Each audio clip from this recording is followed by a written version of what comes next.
It's the airnetwork.net. Greg Banks in the studio. Tonight, it's the airnetwork.net's presentation of the Ike Taylor Show. Unfortunately, Ike will not be able to join us tonight. They are having a pending hurricane in Orlando, Florida tonight, and he's got some power issues. Meanwhile, I've got the co-host, John Harris, on the phone with me. John, how you making out? I'm good. No hurricane warning sightings up here in Ohio. And no power? Yeah, no power issues, I hope, either, right? Not yet, but global warming and everything, man. There's no telling. So I'm not picking up the gun. And there might be a lot of that after that vice presidential debate last night, but that's another show for another time. Yeah. Hey, listen. There, Let me ask you this, because it does give us the opportunity for people to find out a little bit about John Harris and you being a sports columnist. You've worked for a rather long time, and we won't get into the number of years, but you've worked in a lot of markets. And let's talk a little bit about your career, and then we'll talk about how you and Ike hooked up for the Ike Taylor Show, which used to run in the Pittsburgh area. A little bit about your background journalistically, if you will. I've been doing this a long, long time, and the last 10 years I was in Pittsburgh, working for the Pittsburgh Tribune Review, covering the Steelers, University of Pittsburgh, all kind of assignments, Penguins, Pirates, you name it, I did it. The Penguins, Steelers' first 5 years, I covered the Steelers, and that was where I met Ike, got to know each other, developed a relationship, wrote some stories about him, developed a trust factor, I guess you could say. And he was always an interesting subject to me because of the position that he played, the team he played for, and the scrutiny that he received. Yeah. And I think he felt some of my articles were maybe different from some of the articles that had been written about him from other writers, because he felt like maybe I was more fair or balanced. And we got to know each other a little bit, and from there, we did the Ike Taylor Show for 6 years on the Trip Live Radio. And we're doing it now on the Air Network. And I think it's that trust factor that we've been able to develop that I learned as far as through 3 decades of covering sports that I've been able to apply maybe in my relationship with Ike. I haven't worked in the Philadelphia market, for the Philadelphia Inquirer, and the Detroit market. I covered the Detroit Pistons for Booth Newspapers. I worked in St. Petersburg, Tampa for years. Covered everything you can imagine down there: Orlando Magic, University of Florida, Florida State, University of Miami, South Florida, University of South Florida. Just so many different things. I think about it now. I worked in Lexington, Kentucky, covered horse racing. I'm a horse racing expert. You name it, dude, and I have written about it or covered it. I worked in Texas, where high school football was king. So I've done a little bit of everything. John Harris on the line with us tonight as we do the Ike Taylor Show. Without Ike, by the way, as we mentioned again, Ike is in the midst of a hurricane, Hurricane Matthew, moving up the East Coast. A lot of folks in Florida, of course, evacuating and, of course, just hunkering down otherwise. But Ike will be back again with us next Wednesday. By the way, John, we're going to do the show at 10 o'clock instead of 8 o'clock going forward because of our West Coast audience. But keeping in that mind, you talked about a couple of things. How do you train for horse racing? You said you were in the Kentucky area. Obviously you got to be around stables and around people in order to do horse racing, for instance. The thing I learned about that was you got to get up really early in the morning when you're covering the horses. Because I remember they train the horses very early in the morning, so you have to get up at like 4, 5 o'clock in the morning. Yeah, to cover it, because you have to go out to the stalls, the stables, where the trainers are working with the horses. That's when you talk to them. And one of my first major assignments on horse racing was I worked in Lexington, which was an hour away from Louisville, where they have the Kentucky Derby. The first year, 1981, I covered the Kentucky Derby, my first Kentucky Derby, and my assignment was the last horse. Really? I don't remember who it was, but we did a tab. We did a tab on on the race. It's such a huge event down there. Yeah. And I was so proud. That was my story. I went to the stall where the last horse finished, and I think I might have been there by myself. Maybe there was one other reporter after the race to talk to the trainer and the jockey. But horse racing, like a lot of different sports and events, I mean, it's all about relationships. It's getting to know the trainers, getting to know the jockeys. Yeah. You know, learning your craft. I mean, it's no different than covering football. When I covered the Steelers, that was the first time I covered the NFL team. Yeah. But I had covered college football. I'd covered all levels of sports. So basically, it's the same thing as applied. Mostly it's relationships. Yeah.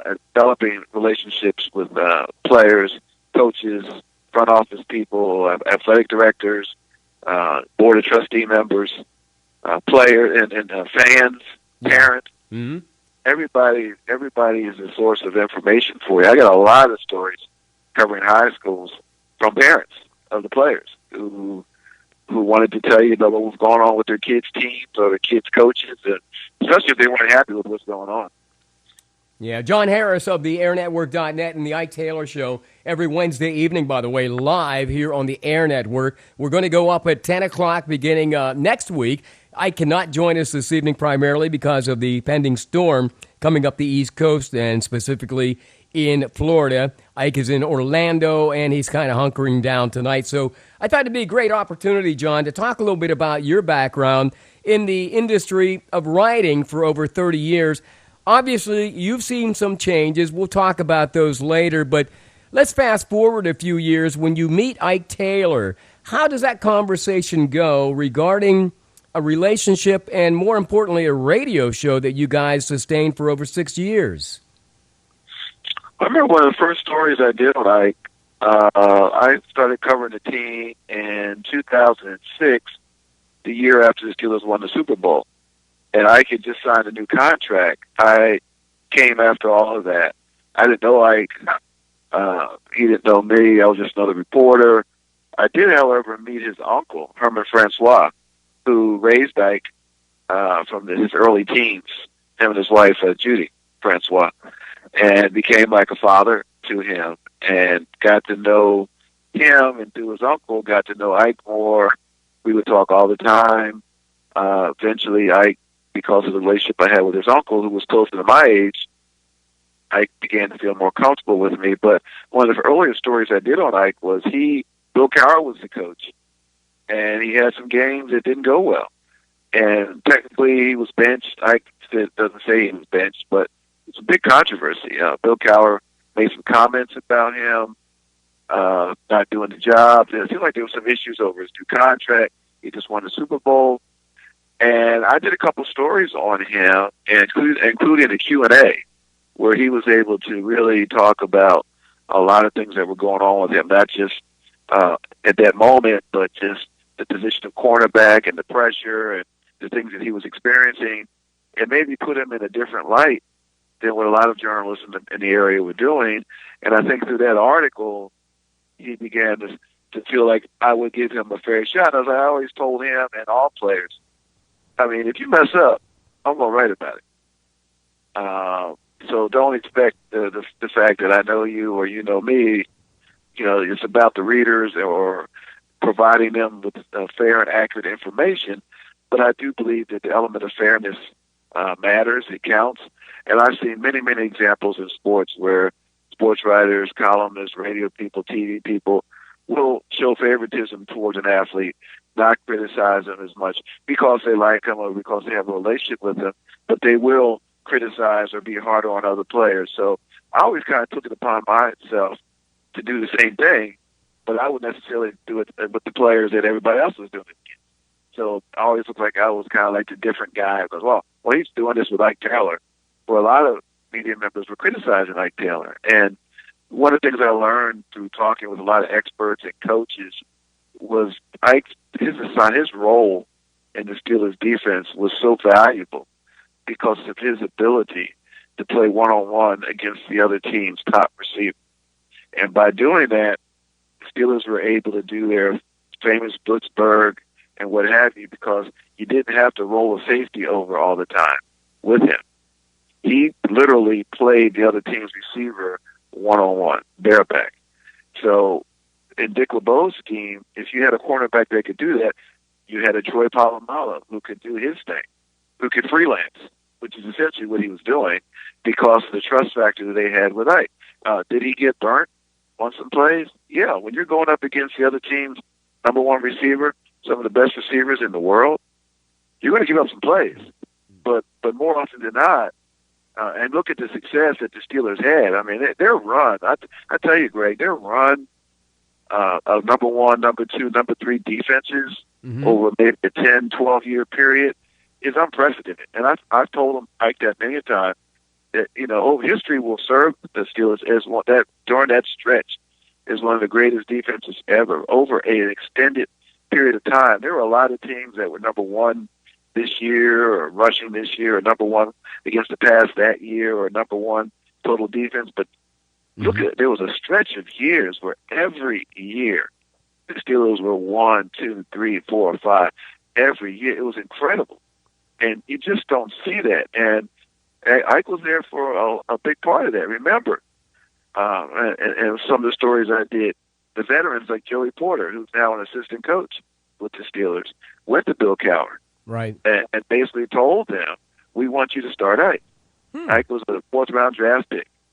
And the year before, the team had gotten to the AFC Championship game.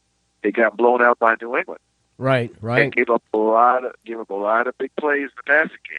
We're having an interesting talk tonight with John Harris, sports columnist, a part of the Ike Taylor Show, which you'll hear Wednesday nights here on the airnetwork.net, telling us a little bit about how he and Ike had met, and not only that, but maybe some personal things regarding Ike as well. John, you and Ike talk like you're old friends all the time. I mean, it's real personable. You had mentioned just moments ago about the possibility of sometimes being critical.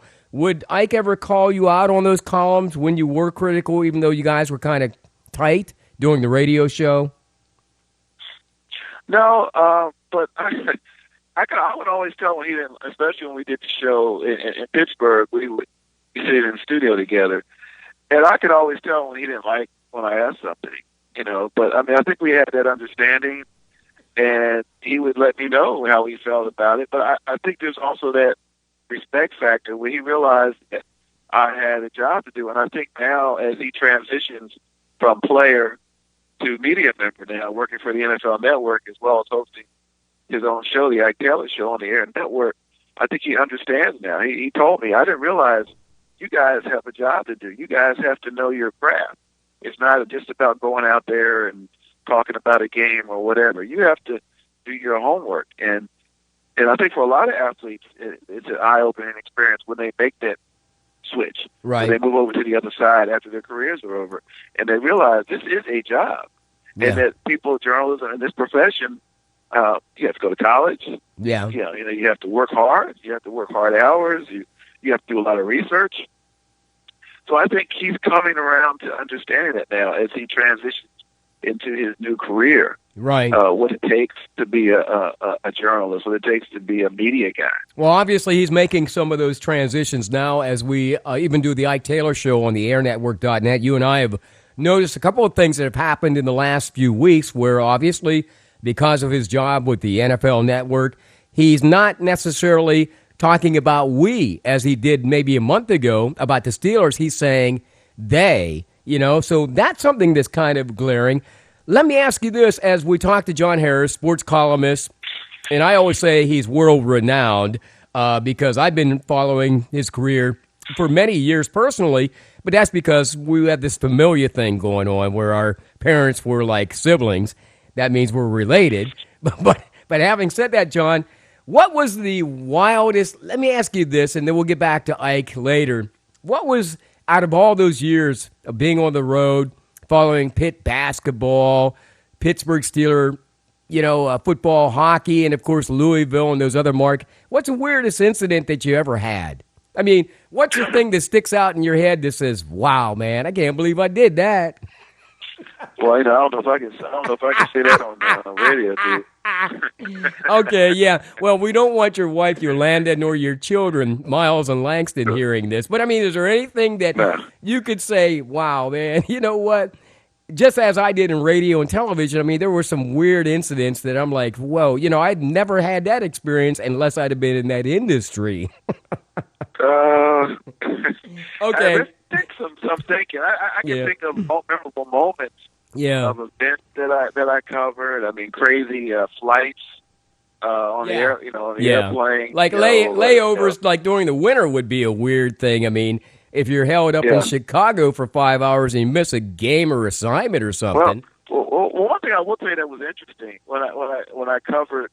One thing about our business has changed so much. Some things come to mind where when I covered the Orlando Magic in the late 1989, 90, 91. Is that back when like Shaq was there? I mean, who was Shaq still there? Or okay. I covered Shaq's first year, but the first year was they were horrible. They were an expansion team. Terry Catledge, Reggie Theus, Sam Vincent, Dave Corzine, Scott Skiles, who's been an NBA coach. Oh, Scotty Skiles, yeah. The thing I remember about it, Mac Dukas, former Philadelphia 76er, a member of the great championship team, I think 67, was the coach, was the first coach. But I think I remember was our flights. A lot of times, this was before teams really used the charter flights. And a lot of times we flew on the same commercial plane flights with the players. Yeah. The funny thing was we'd be waiting in the waiting area with the players. The difference is that they would get on first because per players union they had to have first class seats because of the leg room. Oh yeah, so, makes sense. So many times, they would already be on the plane, and we would go through, and they would make fun of us, and laugh at us, reporters, as we walked past them to go to our seats, and the access that you used to have. The one reason why now, when you go to practice, whether it's an NBA, you can't go to practice anymore. When I covered the Pistons, one of the reasons why they stopped making practices open was I covered the Pistons on the end of the bad boys when Isaiah Thomas, Lambeer, were on the downside. They were losing. Yeah. And we were at a practice. It was one year. It was an incredible year. I was at a practice where the Pistons were struggling, and they come off a West Coast trip, a lot of losses, a lot of frustration. They had a practice the next day, and Bill Lambeer set a hard pick on Isaiah Thomas, and Isaiah Thomas punched Bill Lambeer in the face. Woo!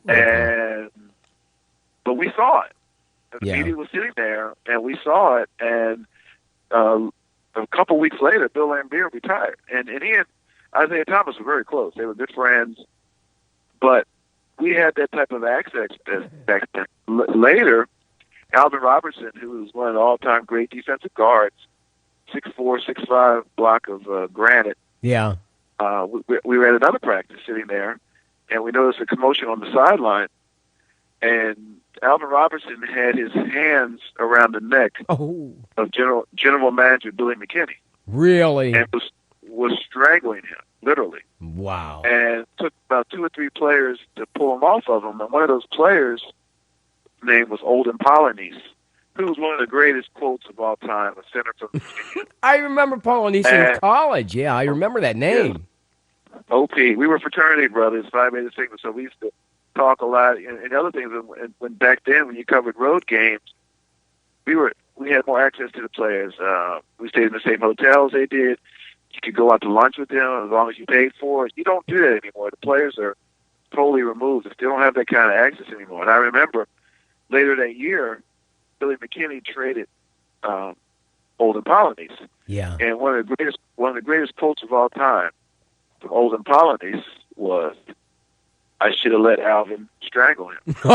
Are you serious? Yeah. Wow. Yeah, that's what he said. Now, and you had that kind of thing. You don't have that now in media. It's totally different now. Yeah. Now times have changed since you've gotten into the industry of writing sports. And I want to let people know here it's the airnetwork.net, and it's Greg Banks in the studio. John Harris on the line with us because Ike Taylor cannot join us tonight due to the pending storm in Orlando and, of course, the East Coast, Hurricane Matthew. And a lot of folks are being evacuated as we speak. And Ike did reach out to us to let us know he's having some power problems, but he'll join us again next Wednesday night at 10 o'clock, of course, live, and then you can download it on demand at any time as you have in the past. Now, John, let me ask you this.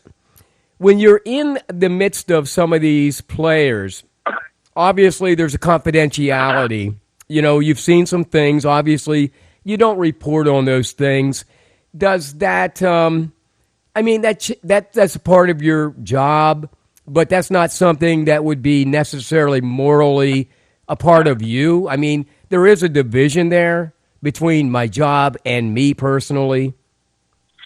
Yeah, I think it's a fine line that's crossed. And one of the things I always did, and I think one of the reasons why I've been able to maintain a professional relationship with Ike is that we always kept it professional. There's a big age gap between us. Right. I'm old enough to be his father. Yeah, exactly. And so I'm not. A lot of reporters I know, especially on the NBA beat, a lot of guys my age, they want to hang out in the club and they want to kind of be like the players. That was never. I mean, to maintain that respect with the athlete or with the coaches, you can't hang out in the club with them. Yeah, because they don't look at you like a journalist, and they look at you as a reporter trying to hang out in the club with them. So, at least with Ike, I was always able to maintain a distance, but we had that where we could talk about different things. We would discuss sometimes his thoughts and feelings about things. I always had his phone number, and the thing I always learned about Ike when I covered him, he would talk sometimes, and I would call, and he would respond or text.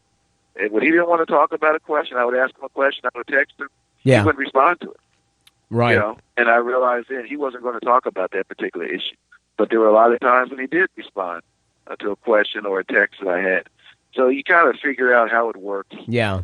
There is a trust factor there with athletes. You look at the Players Tribune now, which is run by Derek Jeter, and you see these articles now from players, from athletes, coaches, and they're very in-depth, and there's a trust factor there. And that's one of the reasons why this industry now, the media, newspapers are struggling so much now.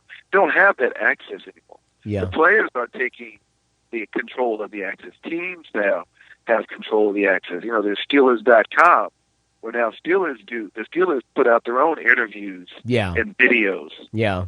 So now the newspapers are competing with the Steelers and with the NFL teams and with the NBA teams and with MLB teams and NHL teams. So it's a totally different landscape now. So if you're able to, what we're able to provide, Greg, with the Ike Taylor Show, yes, it's very unusual. It's very unusual. There's not a lot of that going on out there, whether it's ESPN, whether it's Fox. To have a former athlete who does a show like this, who who's played, won two Super Bowl championships, right, played in 3 Super Bowls, played for one of the great teams, one of the great franchises, the Steelers, was a valuable member of that. And now we're able to have those type of conversations with him. We talk about a lot of different things. Sometimes we just act silly. Yeah. Sometimes we have serious conversations, but we're able to provide access to an athlete that a lot of media people or outlets aren't able to provide. There's a lot of media people out there now. Make no mistake about that. Yeah. Who are doing radio, who are doing TV. But we provide something that you don't get a lot of. Well, I appreciate that because as we got started back in June, kind of brainstorming among us, you and Ike and myself and the Air Network, the idea is to give him a platform in order to maybe grow and develop in that next career, and you also to take a look at outside of journalism and do what you guys were doing for 6 years on Trib Live Radio. Now, having said that, let me ask you about the future. Ike Taylor, you get a somebody who is well known from the Pittsburgh Steelers standpoint, and Steelers travel all over the world, at least the fans do. And then there's your situation. Where do you see, the future in media? Because there are a lot of radio. First of all, there are a lot of newspapers that are going out of business, as will probably be the case with Trib Live and some other newspapers. there are radio stations going out of business because the media is now changing. As you said, people like, well, you may mention about, what was it, Tribune, where the guys are like doing their own stories now? Yeah. Yeah, it's all about access. It's what nowadays, the Steelers game. The newspapers write about it, the AP writes about it, bloggers write about it. Right. So we all know what the final score is. 2 minutes after the game is over. So, and everybody's in the locker room, so everybody sees what Antonio Brown said. So, okay, so what are you going to give me that's different beyond that? If I'm the typical sports fan, I get that, or maybe I just want all of it. Yeah. But if there's something that you can give me that I can't get from anywhere else, well, yeah, I'm going to focus in on that. And I think that's what the media is still trying to figure out. And now, with all the transition going on, and what the media is trying to figure out, they're going more digital. I know Total Media is going digital now. Right. More videos. Everybody's doing videos. Yeah. So well, it's interesting, I guess you could say, and yeah. And it's going to take time, and there may be no solution. Well, let me ask you this. Let me ask you this. My sons are grown. They're soon to be, the oldest soon to be 40, and the others to be like 35. Now your sons are relatively young yet, Miles and Langston. Yeah. They embrace this new technology. Even my sons have for the last 30 years. They don't remember growing up without an ESPN. So we're seeing different things as we move forward in our lives. Did you ever think there was a day when you first started out as a newspaper journalist that this would ever happen? No. And my wife, Yolanda, who was a sports writer, and that's how I met her, when she was a sports writer. She was a sports writer? I didn't know she was a sports writer. Yeah. We Wow. we met through a mutual friend. She was working on a story. I was in Detroit, and we met through the conversations that we had. But when I met her, at that time, she told me that she was in the process of going to law school. That's right. Tell us that. Please tell us that story. Yeah. She didn't do it because when she was in early to mid '90s, journalism business industry was thriving. She was a sports reporter.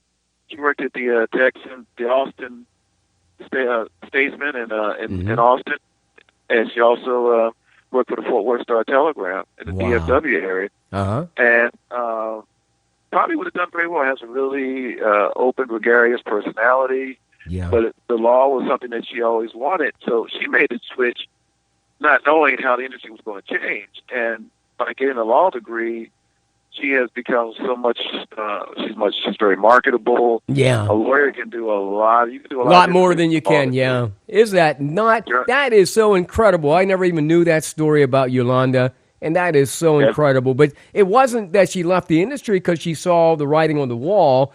She aspired to bigger and better things. Yeah, and it's worked out for her well in that she's got into higher education. Wow. She has goals of maybe one day being the chancellor or president, university president. That's what she would like to do. She's now at the University of Texas, which is her alma mater, working. Wow. So the options are there. Yeah. Newspaper business, not so much. Yeah. It's a different thing now. And there've been no solutions. The newspapers have not come up with a solution. The solution has been to fire people, to reduce jobs, to just keep cutting and cutting, to keep going. So basically, every newspaper is not like the New York Times, where they have these different platforms now, as far as the hard copy newspaper and these digital platforms. There are newspapers that, quite frankly, are going out of business now, right? Well, most never figured out how to make money out of it. You had to monetize at the beginning. You can't come back 10 or 15 years after the fact and charge the public. It had to be up front. And right. Only a few papers. I think the Washington Post was able to do it, maybe the Wall Street Journal, the New York Times. Most newspapers never figured that out, and that's why a lot of them have been struggling. But even the New York Times, has had massive layoffs and Right. has undergone a lot. And the New York Times is also going digital, but the New York Times also has more financial resources than a lot of other papers. Mm-hmm. So the New York Times is still able to produce articles and videos that no one else can do because the New York Times still has that worldwide presence. And that's pretty much what it's come down to now. And now you have, it's all about TV now. It's all about talking. It's all about opinions. Yeah. Watch all the media coverage now of the upcoming election. And it's all about opinions. It's opinions from different political slants. Yeah. You want to see how things come one way. You watch Fox.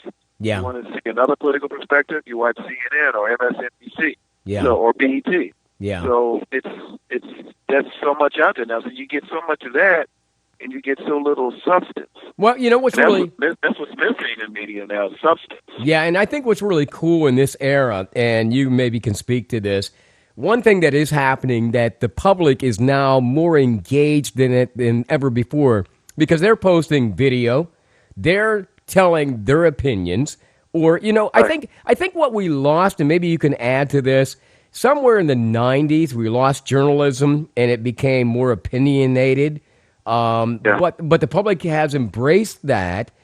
And there's a generation growing up now that doesn't know the difference between journalistic integrity and opinions. I mean, is that what you're finding? Even in sports, I guess, these days. Oh, yeah.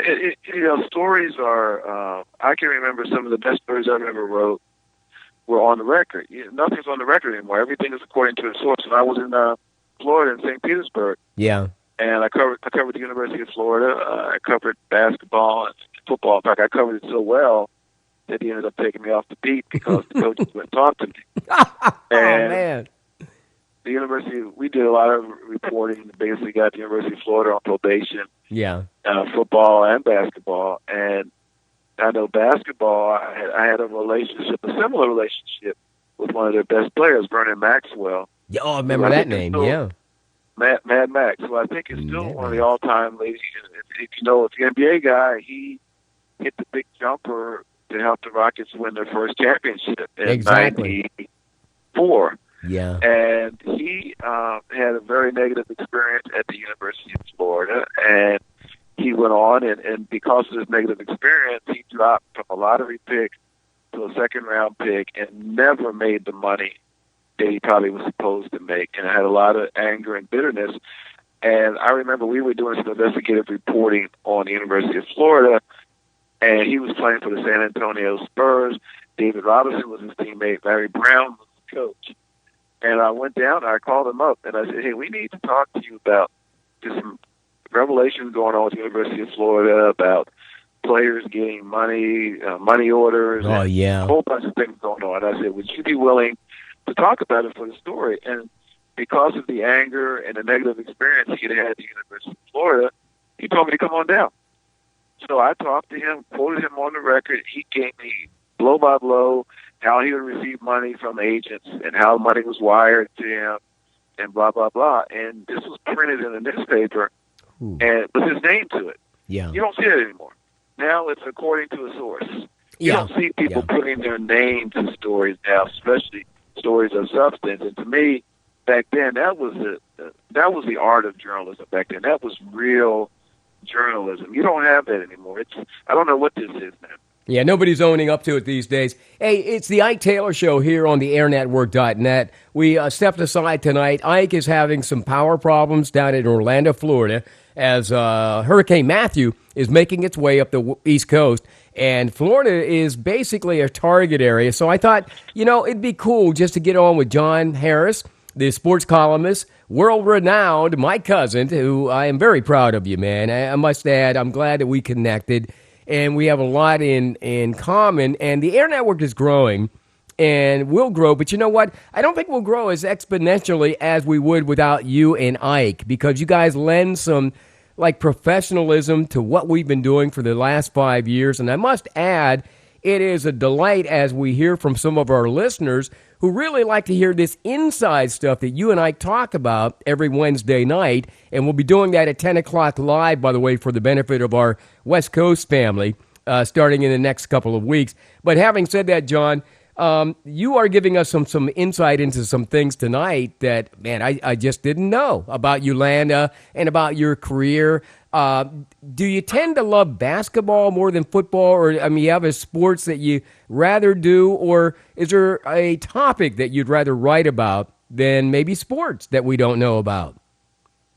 No, I've always been a basketball guy. I probably started when my first job was in Lexington, Kentucky, which was basketball country. I never covered the Wildcats, but I did cover high school basketball, and it was huge down there. And I learned a lot about basketball. When I covered the University of South Florida in Tampa, Lee Rose, the former Purdue coach, was the coach. And I used to spend hours with him, and he just would explain. Really good coach. Went to 2 Final Fours, I think. One with Purdue and one with UNC Charlotte. And and he would explain his concept, his coaching philosophy, and really explain to me what he was trying to do. And through those experiences, I took to basketball more. I can remember when we were in St. Pete doing national surveys when Proposition 48 was out, 3-point shot, getting all of the big name coaches to respond to our survey. And we wrote a lot of national stuff, a lot of work that I was proud of. We won a lot of national awards.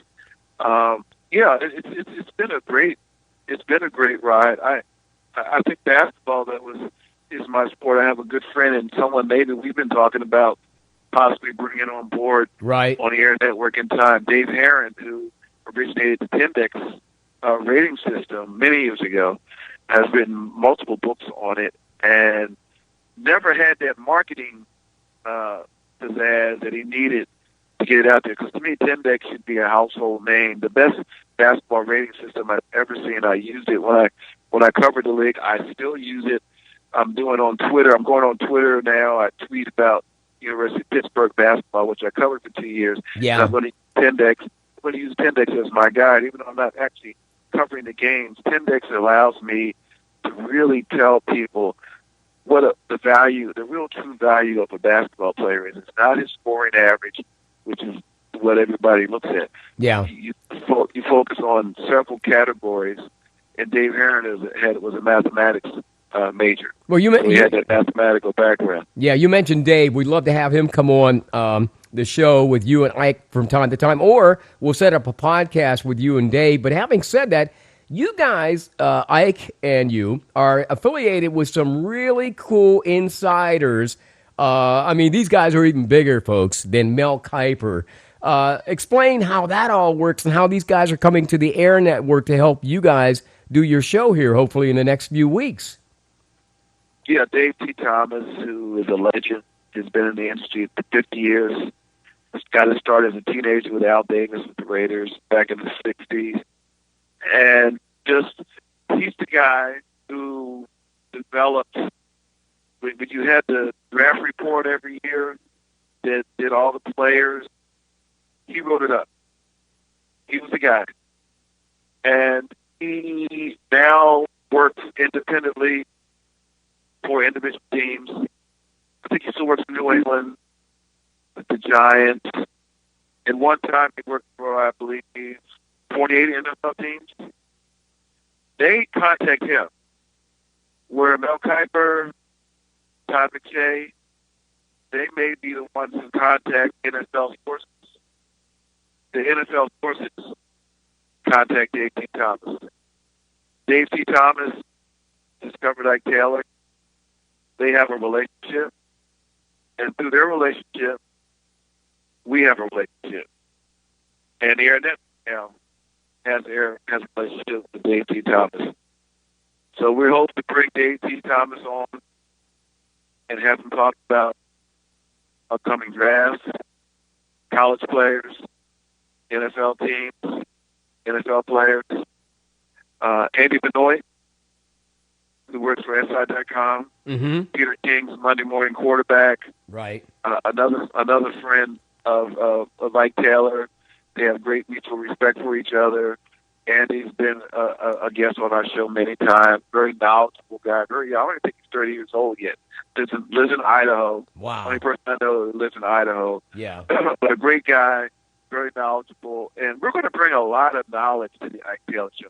I know one of the things people are surprised about when they listen to Ike sometimes, when he really breaks it down. Uh-huh. People had this perception of Ike that whatever, he was this or he was his character, very intelligent man, a student of the game as a player. Hey, he plays particular though. Right. I mean, what does that tell you? That tells you a lot. Wants to be a general manager, and I'll tell you this: players on the Steelers roster, Vince Williams, who trained with Ike in Florida and Orlando with the great Tom Shaw, wow. a trainer who we will have on, a strength and conditioning coach who we will have on the Ike Taylor Show. Yeah. And through that, the Steelers drafted Vince. Remember, this summer when we were still on the Trib Live radio, Ike raved about this quarterback from Mississippi State named That's Dak right. Prescott. That's right. I remember that. He went on and on about Dak Prescott. He talked about it. He said, the Steelers need to draft this guy. He went on. He kept talking about him. And I was getting sick of hearing it. And guess what? Now everybody knows who Dak Prescott is. This is the guy that Ike talked about before the draft, who had access to him. He trained with him. He saw him up close and personal. Ike has a great eye for talent. The Steelers, when he was still playing for the Steelers the last few years, he would go in the draft room. Yeah. They would meet with him. He would talk with them before the draft and get their opinion. And there are other players that the team has signed or drafted that Ike has had a hand in them doing that. So that is his goal. He would love to be an NFL general manager one day. If you talk to Dave T. Thomas, who knows general managers, who knows scouts around the NFL, he will tell you that Ike will be a great general manager one day.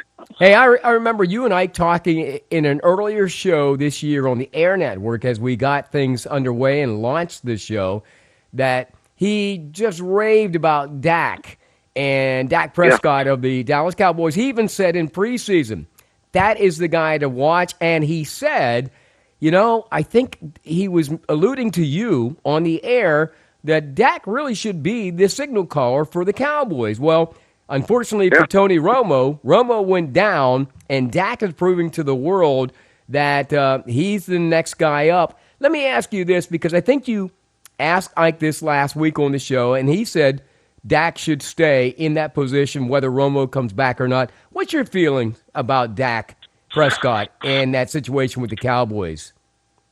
I don't remember what he said, but I think that I would probably go back to Romo, because Dak is not really play. Here's the deal: if you stay with Dak Prescott, you can't go back to Tony.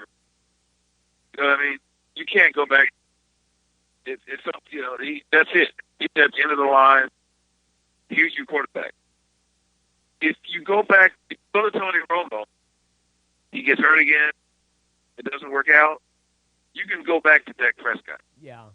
And to me, Dak Prescott, as good as he's been, still it really hasn't been tested yet, so to speak. Right. I've seen situations, I've seen games where he's maybe struggled, but maybe not statistically struggled, but didn't make some of the plays and throws that maybe a veteran would make.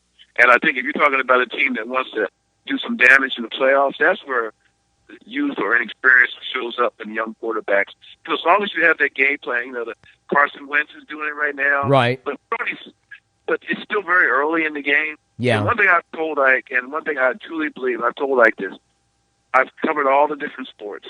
To me, the best coaches by far are NFL coaches. When they get tape on a guy, one year the guy may be the greatest player in the world. The next year, they learn, they study tapes. That's all they do in football, study tape. They study everything, tendencies. They learn how to take things away from players. And the great players are the ones that, despite that, are able to overcome that and still be successful. But a lot of players, they start off great, and they have that second year. And there's a lot of times that second year or whatever is because of teams really figuring them out and taking away what they do best. And with Dak Prescott, I think he's going to be a very, very good quarterback. He's already proving that. But if Tony Romo is able to come back. Now, if he's not able to come back, if they try to force him back, right, I don't agree with that. Yeah. But if he's physically ready to come back. I think he can do more in that offense. He's a more explosive type player in the passing game, and I think for Dallas to really do any type of serious damage, you're talking about a rookie quarterback, right, and a rookie running back, mm-hmm. and that's only going to take you so far, right, in the postseason if you get there. But that's just my opinion. What do I know? Hey, we've got Johnny Harris, who knows a lot. He's a sports journalist from around the world. He's been around a couple of times in his career. I don't want to make you sound old, dude, but you know what? You and I will talk about some retirement someday, but we've got these young guys like Ike Taylor, 36 years old, who has the world before him. He's already completed his NFL career, two-time Super Bowl champion, now working for the NFL Network and working with us here on the airnetwork.net. And we're hoping to help him improve on his career, and I think things are working out well. But he couldn't join us tonight. There is a storm pending in Orlando, Florida, and up the East Coast. So be aware if you're sitting somewhere around South Carolina tonight, Florida, perhaps Georgia, and anywhere going east, there could be some tough weather ahead. But it's really my pleasure to talk with my cousin, John Harris, noted sports columnist for many years. We're looking at going in different directions as well. And, John, you had talked about Andy Benoit. Here's a guy, from what I'm gathering, as you tell me more information, I'm researching more about this guy. This dude can actually lobby and get teams to pick people up like Ike Taylor, who are not really known to most of these NFL teams. I mean, there are other names that we know in Steeler history that have come out of these tiny little schools. Well, that was J.T. Thomas that did that, but Andy Benoit J.T., okay, is the master of Andy Benoit is the master of the film study. That's his thing. He's really good at film study. He's talked a lot about what he said. Like, you have a lot of amateur NFL experts out there. He said what the worst thing that's kind of happened is the NFL has now made it what they call the all 22 view, where you're like behind the act. It's allegedly the tape that the team studied, but Andy said it's not. Right. And he said the mistake that a lot of journalists make, people that think they understand, they watch tape. He said you don't understand tape because you really don't understand necessarily what the team is trying to actually get done. Yeah. So a lot of people will look at tape and say, "Oh, that guy was out of position," or they'll rip a guy, and that's where the lack of respect and trust between athletes and coaches and the media comes from. The media assuming, being inaccurate. And I think a lot of times athletes and coaches think that it's like once you put something out there, yeah, even an apology doesn't really work. And I think a lot of times from the athletes and coaches standpoint, they don't feel like the apology is at the same level of the accusation or whatever was put out there earlier. Yeah. And then once that's out there, it's hard to take it back. Yeah, yeah. So I think a lot of times that's where they're like, hey, dude, don't try to tell us about what we do. Yeah. Hey, and I think that's where a lot of it, and that's the dilemma in the media now. Yeah. The media is on the ropes, struggling, and what the individuals that you need to help you be successful or do better than what you're doing now are not available the way they used to be, or are not sharing with you the way they used to be. Right. They're doing their own thing now. They have the Players Tribune where they're writing their own articles. Yeah. And those articles are way more expansive. Yeah. And give way more detail than what the dime store everyday articles that you read, whether in daily newspapers or online on the internet groups. It's not the same access that you get. And how factual can you be, man, when it comes from the actual source? That's the way I look at it. Hey, we got Johnny Harris on the line tonight, airnetwork.net, the Ike Taylor Show. Ike couldn't be with us because of the pending storm. Hurricane Matthew moving from Haiti, Cuba, and, of course, up the East Coast. And we pray for those folks. John, let me ask you this as we move forward. You and I got into this about the current Steelers season. Finally, we rebound against Kansas City over the weekend. I just wanted to get your impressions of that game. And also, what is up with AB, man? It's like, can we stop this dancing already? Or you think Tomlin is pulling his chain and saying, look, man, you got to chill out? Well, I think Tomlin let this get out of hand a long time ago. This has been an issue for a while. And Tomlin has kind of sugarcoated it and never really put his foot down. Here's the thing. Yeah. You know, how come Belichick is? People hate the guy. If you look at all the different things that they've done, spy game, you have to put asterisks by some of the Super Bowls. Yeah. But I tell you what, he gets his players, whoever, regardless of who they are, they buy into what he tells them, what he teaches them, what he stresses, what he emphasizes. Right. And by God, they do it. Uh-huh. And you would not see Antonio. If Antonio Brown plays for New England, he wouldn't be doing that. You think he'd have been benched already? He'd have been benched?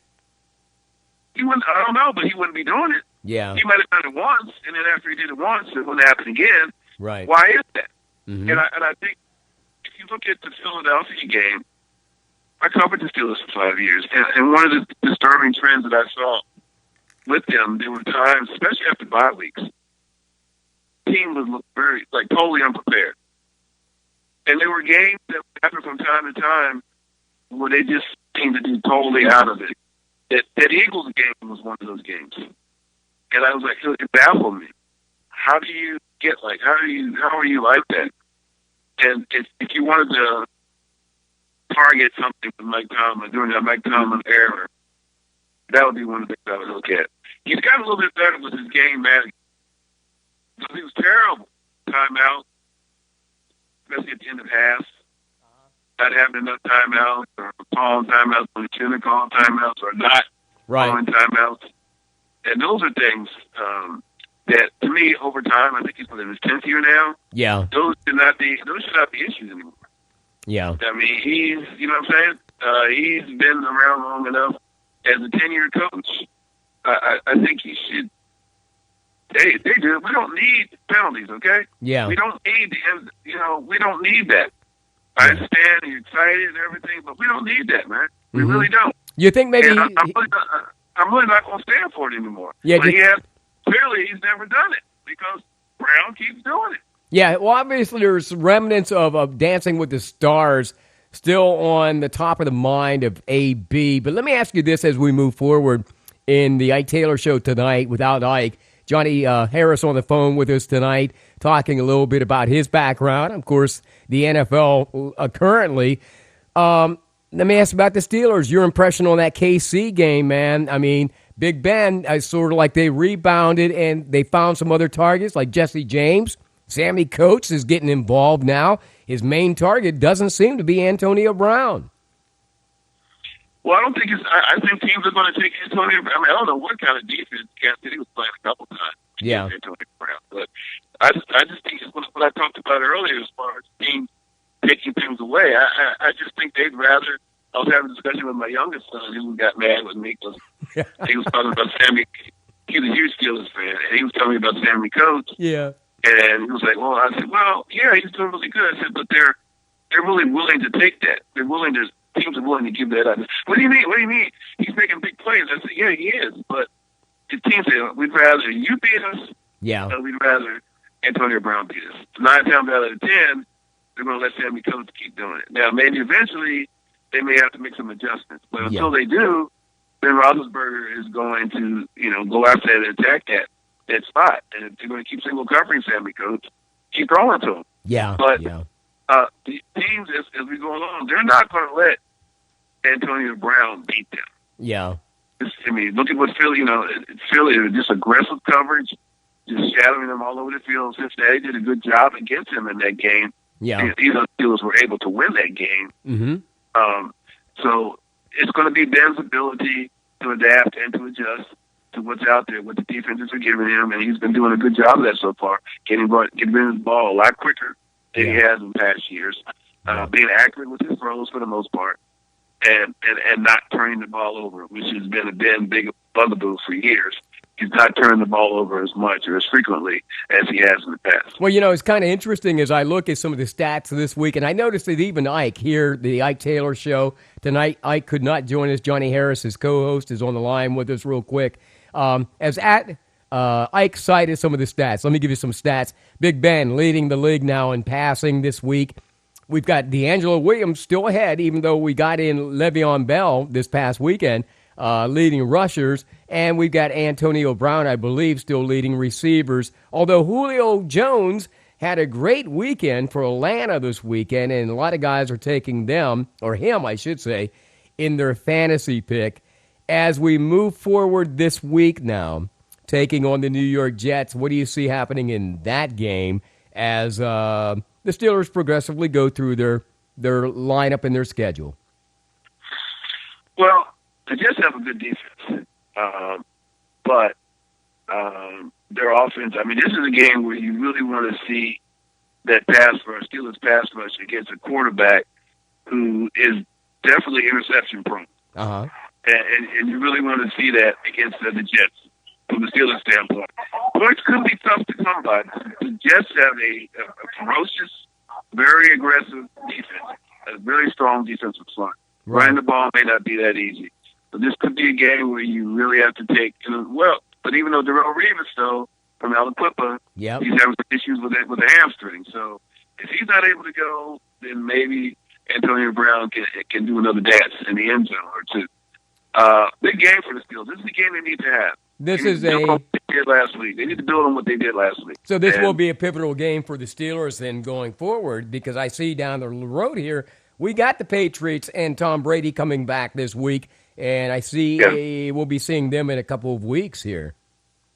Yeah. And the Jets game is an AFC game, and those games are always important because, and when you look at playoff seedings and where you come out, how do you do against your AFC opponents is always important. So that game takes on extra importance for them. It's a home game. They need to take care of business at home. Yeah. And the Jets are just a team. To me, the Jets are just a team, that the Steelers should beat at home. A team that has some big play receivers. That'll be my biggest concern. As long as the Steelers are able to generate that rush, not have to worry about the passing game. But the Jets do have some weapons. They're not able to put the pressure on.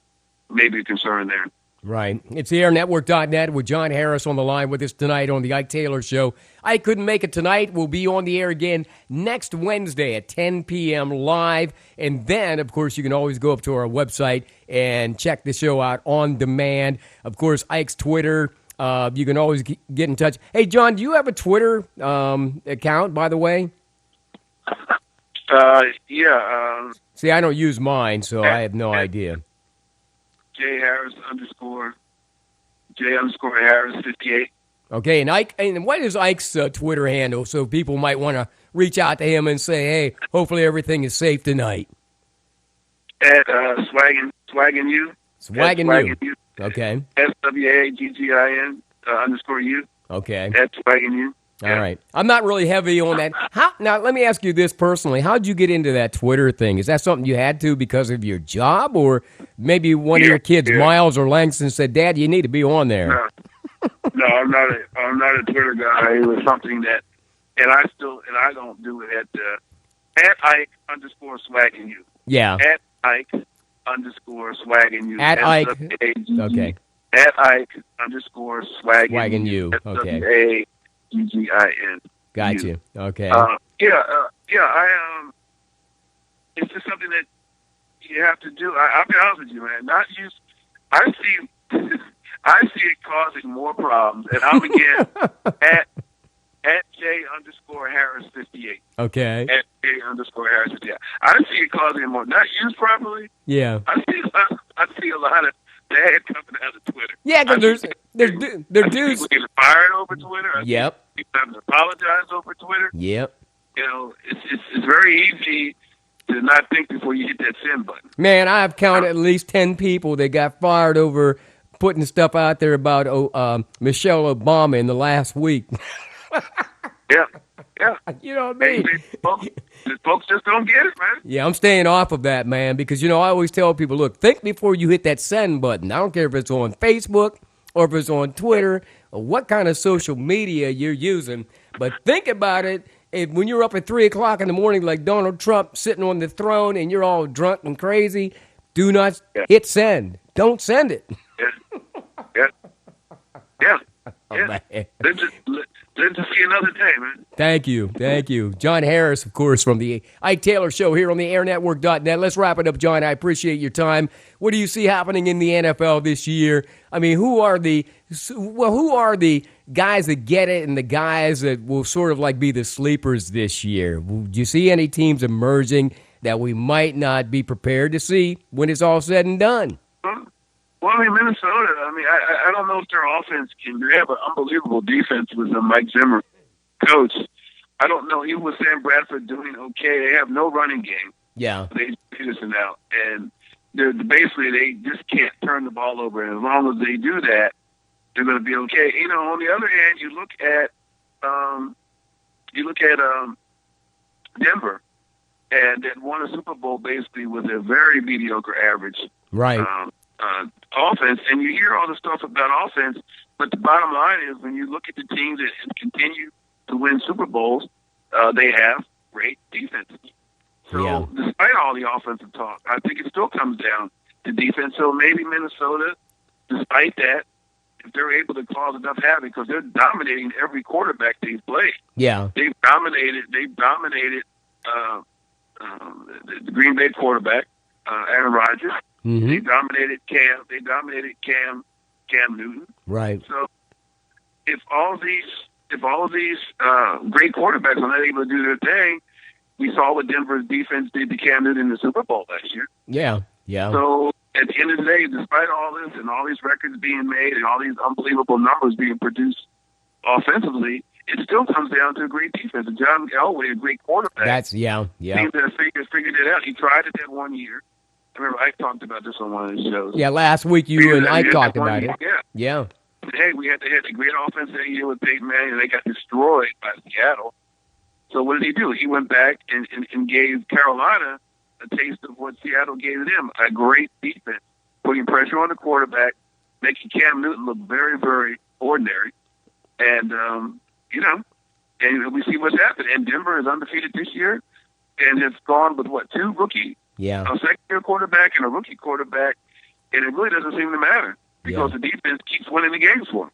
Wow. That's all good, man. I tell you, that's good information, too. John Harris, sports columnist, of course, doing some independent stuff these days. Ike Taylor Show on the air here at the airnetwork.net every Wednesday night at 10 p.m. Going forward, you'll be able to restream that, of course, live, or you'll be able to go on our website at www.theairnetwork.net and check out the front page tomorrow morning, of course, for this interview and, of course, this show and this edition of the Ike Taylor Show. Hey, John, it's been my pleasure, man. Let me ask you this real quick as we wrap things up on this edition of Ike Taylor Show as Ike waits out that storm down there in Florida. Are you having fun yet? As we always have fun on Ike Taylor Show. That's what I'm talking about. Yeah, man. Yeah. I hear you guys.